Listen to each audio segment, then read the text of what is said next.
Sindh high court ने मुस्तफ़ा आमिर कत्ल case के मुलजिम का रिमांड ना देने वाले एटीसी के मुंतजिम जज से इंतजामी इख्तियारात वापस ले लिए। जस्टिस जफर राजपूत की सरबराही में 2 रुकनी बेंच का तफसीली फैसला जारी कर दिया गया।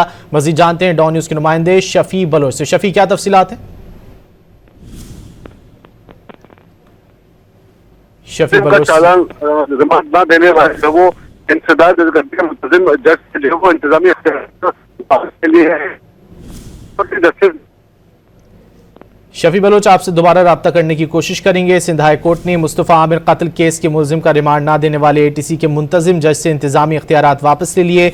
जस्टिस जफर राजपूत की सरबराही में 2 रुकनी बेंच का तफसीली फैसला जारी कर दिया गया है। ऐसे जज को ओहदे पर नहीं रहना चाहिए, कायम मकाम प्रोसिक्यूटर जनरल सिंध की जानिब से कहा गया।